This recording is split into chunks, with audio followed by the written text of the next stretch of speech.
Everyone welcome back to my channel. ಇವತ್ತೊಂದು ಮಖಾನನ use ಮಾಡಿಕೊಂಡು ಸ್ನ್ಯಾಕ್ಸ್ ರೆಸಿಪಿನ ತೋರಿಸ್ತಾ ಇದ್ದೀನಿ. ಇದಕ್ಕಾಗಿ ನಾನು 1 ಬೌಲ್ ಆಗೋಷ್ಟು ಮಖಾನನ ತೊಗೊಂಡು ಸ್ಟವ್ ಮೇಲೆ ಒಂದು ಪಾತ್ರೆನ ಇಟ್ಕೊಂಡು ನಾನು ಈ ಮಖಾನನ ಆ್ಯಡ್ ಮಾಡ್ಕೊಳ್ತಾ ಇದ್ದೀನಿ. ಇದು ಲೋ ಫ್ಲೇಮಲ್ಲಿ ಒಂದು 2 ಮಿನಿಟ್ಸ್ ಹುರ್ಕೋಬೇಕು. ಫ್ಲೇಮ್ ಜಾಸ್ತಿ ಮಾಡ್ಕೊಂಡ್ಬಿಟ್ರೆ ಇದು ಸೀದೋಗೋ ಚಾನ್ಸಸ್ ಇರುತ್ತೆ. ಇದನ್ನು ಸ್ವಲ್ಪ ಈ ಥರ ಫ್ರೈ ಮಾಡಿಕೊಂಡ್ರೆ ಫುಲ್ಲು ಕ್ರಿಸ್ಪಿ ಆಗುತ್ತೆ, ತಿನ್ನೋದಕ್ಕೆ ತುಂಬ ಚೆನ್ನಾಗಿರುತ್ತೆ ಅಂತ ಹೇಳ್ಬೋದು. ಇಷ್ಟು ಫ್ರೈ ಆದರೆ ಸಾಕು. ಇದಾಗಿದೆ, ಇವಾಗ 2 ಮಿನಿಟ್ಸ್ ಹುರ್ಕೊಂಡ್ರೆ ಸಾಕು, ಫ್ರೈ ಆಗಿಬಿಡುತ್ತೆ. ಮಕ್ಕಳಿಗೆ ಈ ಥರ ಸ್ನ್ಯಾಕ್ಸ್ನ ಅವಾಗವಾಗ ಮಾಡಿಕೊಡಿ, ತುಂಬ ಚೆನ್ನಾಗಿರುತ್ತೆ, ಹಾಗೆ ಆರೋಗ್ಯಕ್ಕೂ ಒಳ್ಳೆಯದು. ನಾನೀಗ ಸ್ಟವ್ ಮೇಲೆ ಅದೇ ಬಾಣಲಿನ ಇಟ್ಕೊಂಡಿದ್ದೀನಿ. ಇದಕ್ಕೆ ನಾನು ಒಂದು 2 ಸ್ಪೂನ್ ಆಗೋಷ್ಟು ಕೋಕೋನಟ್ ಆಯಿಲ್ನ ಹಾಕ್ಕೊಂಡಿದ್ದೀನಿ. ಒಂದು 1/4 ಟೇಬಲ್ ಸ್ಪೂನ್ ಆಗೋಷ್ಟು ಅಜ್ವಾನ ಅಥವಾ ಓಂಕಾಳು ಅಂತ ಹೇಳ್ತಾರಲ್ವ, ಅದನ್ನು ಹಾಕ್ಕೊಂಡಿದ್ದೀನಿ. ಹಾಗೆ ಒಂದು 1/4 ಟೇಬಲ್ ಸ್ಪೂನ್ ಆಗೋಷ್ಟು ಚಿಲ್ಲಿ ಫ್ಲೇಕ್ಸ್ನ ಹಾಕ್ಕೊಂಡಿದ್ದೀನಿ. ಹಾಗೆ ರೋಸ್ಟ್ ಮಾಡಿ ಪೌಡರ್ ಮಾಡ್ಕೊಂಡಿರೋ ಪೀನಟ್ ಅಂದರೆ ಕಡಲೆ ಬೀಜದ ಪುಡಿನ ಹಾಕ್ಕೊಂಡಿದ್ದೀನಿ. ಒಂದು 1/4 ಟೇಬಲ್ ಸ್ಪೂನ್ ಆಗೋಷ್ಟು ಚಿಲ್ಲಿ ಪೌಡರ್ನ ಹಾಕ್ಕೊಂಡಿದ್ದೀನಿ. ಇದನ್ನೆಲ್ಲ ಹಾಕ್ಕೊಂಡು ಒಂದೇ 1-2 ಸೆಕೆಂಡ್ ಹಂಗೆ ಫ್ರೈ ಮಾಡ್ಕೋಬೇಕು. ಇದನ್ನು ಸ್ಟವ್ನ ಆಫ್ ಮಾಡಿಬಿಟ್ಟು ನಾವು ಫ್ರೈ ಮಾಡಿ ಇಟ್ಕೊಂಡಿದ್ವಲ್ಲ ಮಕ್ಕನ, ಅದರಲ್ಲಿ ಅರ್ಧದಷ್ಟನ್ನು ಇದಕ್ಕೆ ಆ್ಯಡ್ ಮಾಡ್ಕೊಳ್ತಿದ್ದೀನಿ. ನಾನಿಲ್ಲಿ 2 ರೆಸಿಪಿನ ತೋರಿಸ್ತಾ ಇದ್ದೀನಿ, ಒಂದು ಸ್ವೀಟ್ ಹಾಗೆ ಸ್ಪೈಸಿ.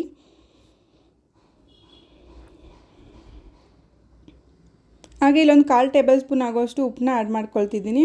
ನೀವು ಆ ಸಾಸ್ನ ಪ್ರಿಪೇರ್ ಮಾಡ್ಕೊಳ್ಳುವಾಗಲೇ ಉಪ್ಪನ್ನ ಹಾಕ್ಕೊಂಡ್ರೆ ಚೆನ್ನಾಗಿರುತ್ತೆ. ನಂಗೆ ಮರ್ತೋಯ್ತು, ಹಾಗೆ ಮೇಲೆ ಹಾಕ್ಕೊಳ್ತಾ ಇದ್ದೀನಿ.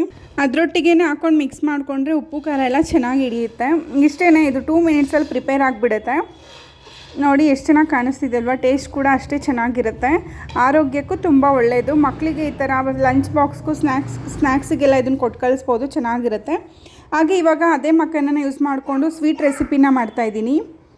ಅದಕ್ಕಾಗಿ ನಾನಿಲ್ಲಿ ಒಂದು ಅರ್ಧ ಬೌಲ್ ಆಗೋಷ್ಟು ಬೆಲ್ಲನ ತೊಗೊಂಡಿದ್ದೀನಿ. ಅದಕ್ಕೊಂದು 1/4 ಬೌಲಲ್ಲಿ ಸ್ವಲ್ಪ ನೀರನ್ನ ಹಾಕ್ಕೊಂಡಿದ್ದೀನಿ.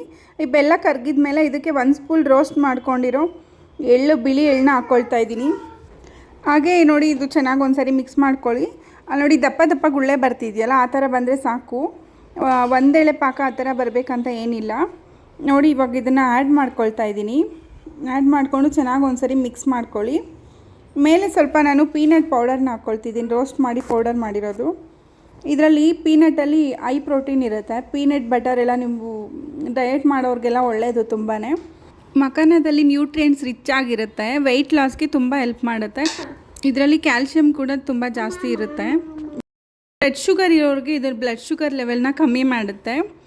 ಇದು ಆರೋಗ್ಯಕ್ಕೆ ಇದರಲ್ಲಿ ಹಲವಾರು ಪ್ರಯೋಜನಗಳಿದೆ. ನಾನು ಲಾಸ್ಟ್ ಒಂದು ವೀಡಿಯೋದಲ್ಲಿ ಇದರಲ್ಲಿ ಪ್ರೋಟೀನ್ ಪೌಡ್ರ್ ಮಾಡುವಾಗ ಆ್ಯಡ್ ಮಾಡ್ಕೊಂಡು ಮಾಡಿದ್ದೆ.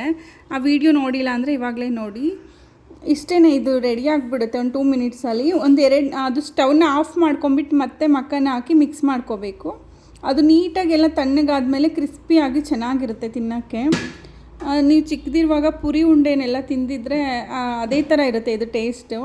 ಮಕ್ಕಳಿಗೆ ಇದೇ ಥರ ಮನೆಯಲ್ಲೇ ಆರೋಗ್ಯಕರವಾಗಿ ಅವಾಗವಾಗ ಒಂದು ರೆಸಿಪಿನ ಮಾಡಿಕೊಡ್ತಾಯಿರಿ. ಆದಷ್ಟು ಹೊರಗಿನ ಫುಡ್ನ ಕೊಡೋದು ಕಮ್ಮಿ ಮಾಡಿ. ನೋಡಿದ್ರಲ್ವ ಕ್ವಿಕ್ಕಾಗಿ ಹೇಗೆ 2 ಸ್ನ್ಯಾಕ್ಸ್ನ ಮಾಡಿ ತೋರಿಸ್ದೆ ಅಂತ. ನಿಮಗೆ ಈ ವಿಡಿಯೋ ಇಷ್ಟ ಆಗಿದೆ ಅಂತ ಭಾವಿಸ್ತಾ ಇದ್ದೀನಿ. ಇಷ್ಟ ಆಗಿದರೆ ದಯವಿಟ್ಟು ಒಂದು ಲೈಕ್ ಮಾಡಿ. ಹಾಗೆ ನಿಮ್ಮ ಫ್ರೆಂಡ್ಸ್ ಆ್ಯಂಡ್ ಫ್ಯಾಮಿಲಿ ಜೊತೆ ಈ ವಿಡಿಯೋನ ಶೇರ್ ಮಾಡೋದಂತೂ ಮರಿಲೇಬೇಡಿ. ಮತ್ತೊಂದು ಹೊಸ ವಿಡಿಯೋವೊಂದಿಗೆ ಮತ್ತೆ ಸಿಗ್ತೀನಿ. ಹಾಗೆ ನನ್ನ ಚಾನಲ್ನ ಸಬ್ಸ್ಕ್ರೈಬ್ ಮಾಡ್ಕೊಂಡು ನನಗೆ ಇದೇ ಥರ ಸಪೋರ್ಟ್ ಮಾಡಿ. Thank you. Have a pleasant day.